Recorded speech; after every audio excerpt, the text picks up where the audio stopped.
Hey, I'm Kev Mr. Cole. Welcome back to MotoGP 17 and the manager career as we're going qualifying in Austria and round the Red Bull Ring. Very tricky circuit on the motorbikes, even trickier than it is in a car. As we go through the first corner, you don't want to be clipping the inside of the corners here, because if you do, your bike will be flying. You don't want to be turning into Superman by going in the air. You want to be turning into Superman and doing the fastest lap time around this circuit. So braking all around 100 meters. Oh, before the hairpin. I'm not sure if that's tighter than the Assen hairpin, but it's even more difficult because it's uphill and it just wants to push your bike wide. Get a hold of it. It's very annoying. Down the second gear. We're using the Jerez setup round here, but with 6th gear being a bit longer. So if that means we have some straight line speed round here, I know we're going to be struggling a bit. As after this race, we will have that engine upgrade again, as using some of the curb. So we go into the final part of that now. It's such a short circuit. Single-digit corners, number of corners around here. But such incredibly fast speeds around here. Mostly second and third gear corners. Very different to Brno, which last time out, Elusive and Damadonna achieved something very special. Had a magnificent weekend, the best together so far. And of course, they're looking to go one step better around here in Austria. And I'm not sure about this qualifying effort though. 43.5. Is that a good lap time? I didn't feel like I made too many mistakes though, hitting apexes. And a bit wide, or a bit too towards the apex and that left-hander, a bit wide in a couple of corners, but we will see. As I don't want motorbike settings, I want to skip to the race. As you see Mir on pole in his usual position in qualifying, ahead of Canet. Finati on the front right, ahead of Martin, Bottega and McPhee. No, it's not an all-Italian third row. What have you done, Hotel? Upsetting Di Gianantonio there, who rounds out the top 10. McDonald in 13th, heading the 5th row of Nuruddin and Loy. There's going to be lots of Loy alerts heading to the first corner, with Kornfeld in 18th, the top manager Delaporte in 20th, and not at the back is our teammate by 24,000, so a second ahead of finish Patrick. So a decent qualifying. That's better than I expected round here. As I said, mostly speed circuit, and we've got an engine upgrade coming after this race, so it should be better around Silverstone. But let's see if we can continue our point scoring streak. Yes, here we are looking at the field round the Red Bull Ring in a sunny Spielberg. Has joined in Team Gianantonio on the 4th rows, Antonet and Rodrigo. There's light blue still leading the 5th row ahead of Nuruddin and Loy. There's Guevara leading the 6th row with Dinero and Kornfeld. There's Binder down in 24th, looking to score his first points of the season. Bowen Herrera to get on the 9th row. And right at the back is Magnum in the middle of the 11th row. There's a cyclist pair. Or motorcyclist, should I say. With Mir looking very determined, so is Finati. Canet making some final adjustments. Looking to hold on to his championship lead after leaving here. And we'll find out if he does as we build the revs and go out after this 7-lap race. Bit more laps round here than you would expect around a circuit this short. Looking to the outside of Rodrigo, looking to the inside of Antonelli, and muscle way past the Italian up into the top 10. And hopefully we've cleared Loy. But there's a long run to the second corner. If I remember last season, we looked to the outside heading into it. As here comes Di Gianantonio. And we are looking round that outside line. Got Mir right in front. In 7th. Made that 8th. As here comes the Peugeot Rocket.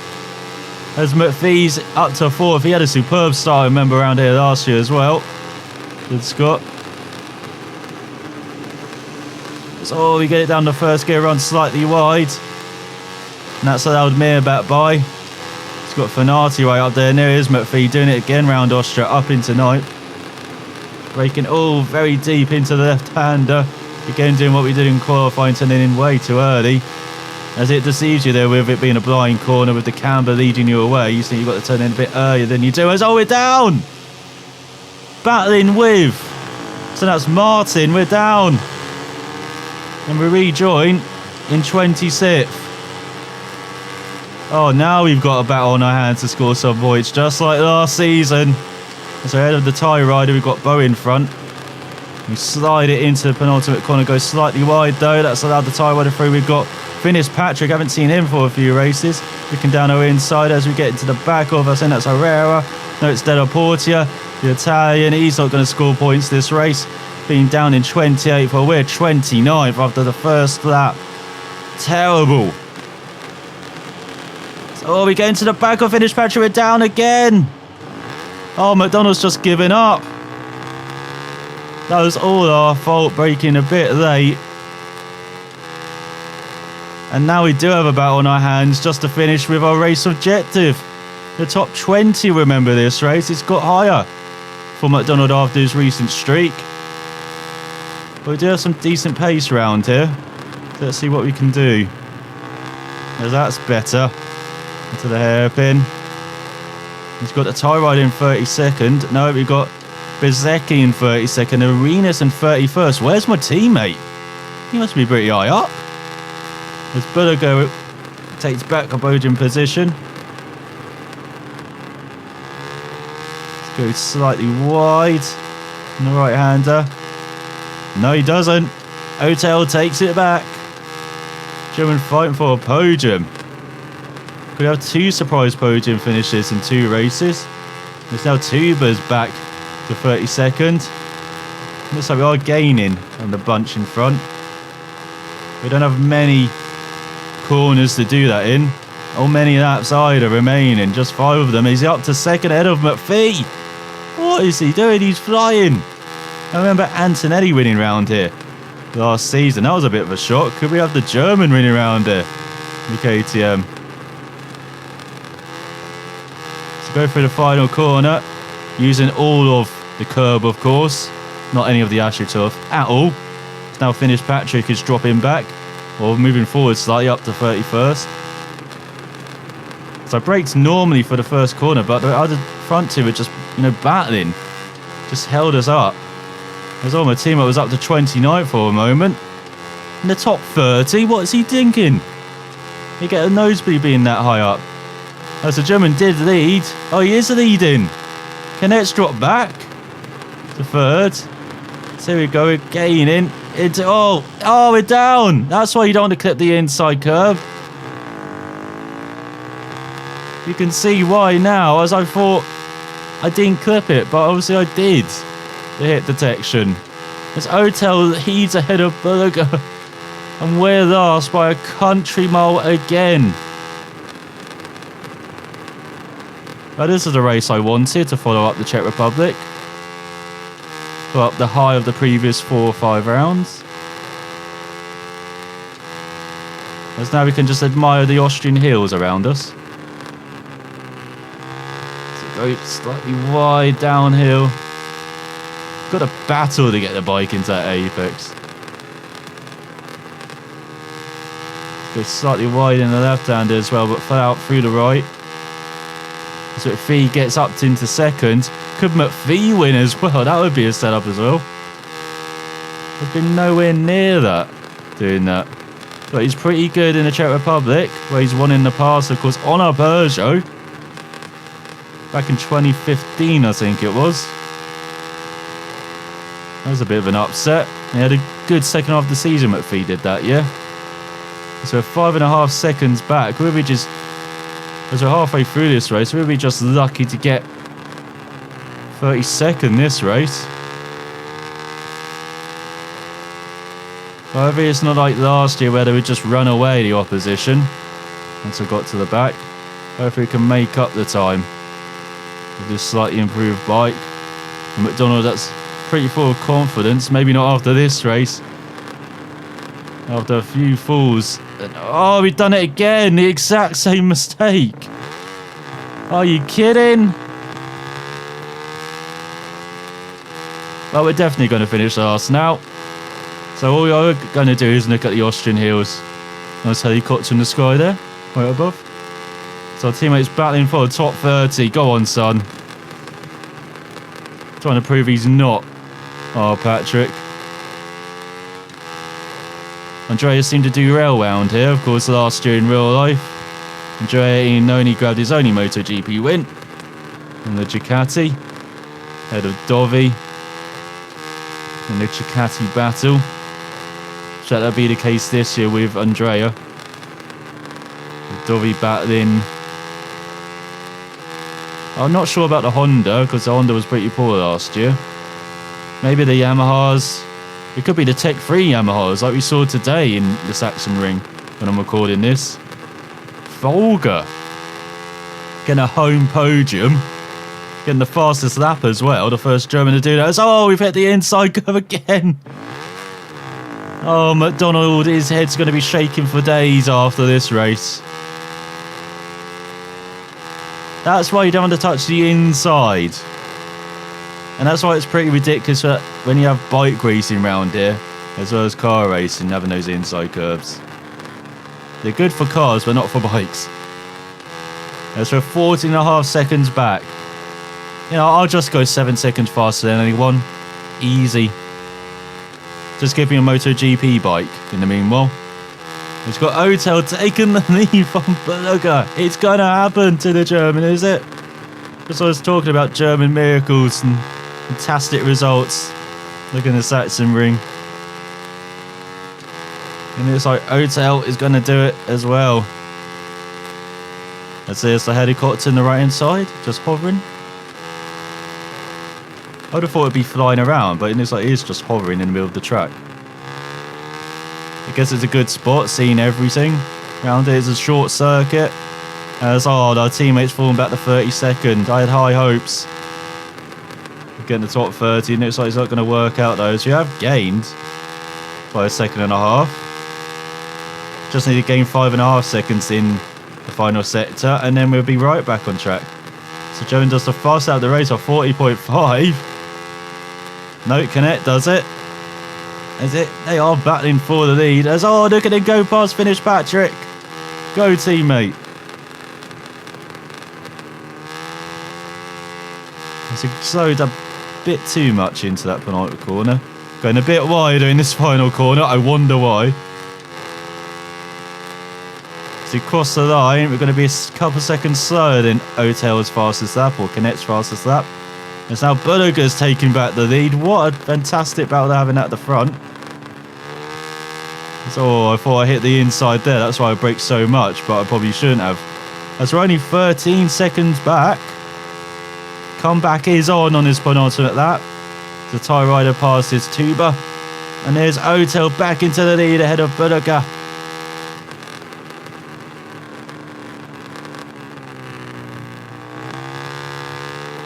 Look at that, 12.9 seconds behind our teammate who's battling hard with Finnish Patrick. That Master Tussler characteristic coming into play around here in Austria. And this is just not working out for a top 30 finish and to lift himself from bottom of the rider's standings. It's all braked very deep into that corner. And again, there's a bump in the middle of that corner. It can upset the bike as you saw if you trail brake too much. That's why I try and brake earlier, get it down to first. So I can get traction out of the corner. Let's go a bit wide there. Now it looks like we're doing similar lap times to the riders in front. As Berger sets the fastest lap on his penultimate lap of 40.2. Is the Italian going to snatch the win? His third of the season. No, it doesn't look like the German's taking back the lead. No, Berger can take the swap in place at every corner. It's hard keeping up, and all I'm seeing is text in the left-hand corner. As we are braking way too much in that final corner, I think we should take it in third. As all finished Patrick's back up to 31st, as we are on the final lap of the race. I know it looks like we're just time trialing, but we are actually in a race here. And we're 12.7 seconds back of our teammate. As Berger takes back the lead from the German. Who is going to win this? As Delaport is up to 29th and the crowd go wild. For the Ninja rider. He's trying to get on the podium ahead of Canet. Another race for the championship rivals to be upset with. So you gain a tenth of a second, just 12.6 seconds back. I'll be able to see them soon. You know, below us. But I might be able to see them soon. As we approach the middle part of the final lap here. A shocking return to form maybe for McDonald's. After some uncharacteristic high scoring results in the previous 3 rounds.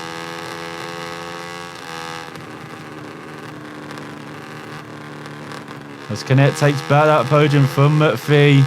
Bulliger and Otel still not separated, but who's won? Is it the German or the Italian? It's the Italian, his 3rd win of the season. Just it seems like. Otel. Oh, as we gained a second. Here we go. There we go, take that corner in 3rd. Take the final corner in 3rd, using some of the runoff. And you dip into the 41s with a 41.8. But yeah, shake of the head after. How many falls was that? I lost count. I think it's 4 falls. Heartbreak for the German. Just 2/3 of a tenth of a second behind the Italian. He grabs his 3rd win of the season with Canet 3rd. Oh, he denied McPhee in the final lap by less than a tenth of a second. Mayer in 5th. Finati 6th. Then Regino in 7th. Andrea in 7th, shall we say. Cassini in 9th. Antonelli, the winner around here last year, in 9th. Lloyd 10th. Martin outside the top 10 in 11th. He's having a poor run of results. DJ Antonio 12th. Binder! The South African scored his 1st points of the season, 13th. Danilo in 14th. And Ramirez grabbed the final point just ahead of Mahindra. Oh, Mahindra, heartbreak for them. By 83 thousandths of a second. There's Rodrigo down in 19th. Nuruddin down in 20th, poor results. Kornfeld in 22nd, top Peugeot. And there we are, last by 11 seconds from our teammate, even though he did a second faster. Fastest lap, which is equivalent of the point scores actually.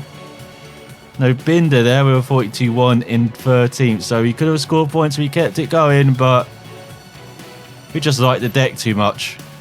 This race has Canet leads the championship by 29 points from Mir. Bulliger has pulled himself back into that title fight, 31 points back in 3rd. Martin just lonely in 4th now with Finati 5th. Otel up into 7th. McPhee up into 8th ahead of Antonelli and DJ Antonio. And McDonald's losing touch slightly there. Of the top 10 now, 16 points back of DJ Antonio. As further down the field, we see Binder is up to 19th after his 1st point scoring visit of the season. And the Mahindra so close to points is up to 22nd in the standings. Although it's only 21 riders that scored points so far this season. As Honda lead the constructor stands by over 2 race wins, 58 points ahead of KTM, with Peugeot 3rd and Mahindra. Heartbreak still on Neil Pro in 4th. As we've unlocked 2 new riders though, in the historical MotoGP. And McDonald's also not crashing as a trait again. So that was a terrible race after a decent qualifying in 13th.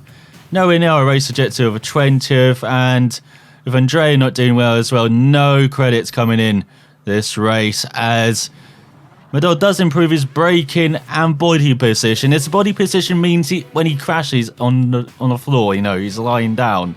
Is that what they mean with body position? Because he definitely did improve that a lot this race, and Andrea improves his braking. Having a good tussle there as we lose some credits and reputation. As we've got an activity day for week 24, 2/3 of the way through the season now. What are we going to be doing today? We're going to do a prize competition, a fixed sponsor reward of plus 100% in the next race, a photo shoot to get 5,000 credits, muscle building, and that goes to the bonus of 20% for a throttle control for riders, or coordination, which gives the body position 20 plus 20%. Again, is that for when we crash and fall, or is that for over the bike and into the corners? a bit ambiguous. You know, it's not very, so it doesn't point out which it's for, you know, that coordination. I tried to speak English and I failed again. I do apologise, but I think we're going to go for the credits after losing slightly in that previous race. We're going to do the photo shoot or the prize competition. Increasing fixed credit race reward from your sponsors for the next race. It is Silverstone though. Even though we got an engine upgrade, I'm still not sure how well we'll go around there. So I'm going to take the fixed credit reward. Give us 5,000 credits for this photo shoot. As we have upgraded our engine. And let's go back to the workshop and see what else we can upgrade. Can we upgrade the engine again? Should we just focus on upgrading the engine this season? We can improve the frame, the suspension, or the brakes as well. I could improve the brakes. It could help with our teammate, Andrea, with the Master Tussler trait. But I think I'm going to improve the engine once again. We've got enough credits. We might as well. So there we go. 7 weeks of development time remaining on that. As next time out, we'll be heading to the fast Silverstone circuit. Our race objective is back down to 25th, as you can see on the right hand side. So I think that will just be achievable. We'll see what this engine upgrade does for us around a fast track, and what better test for it than, you know, Silverstone and the British Grand Prix. I'll see you then next time. Thanks for watching and goodbye.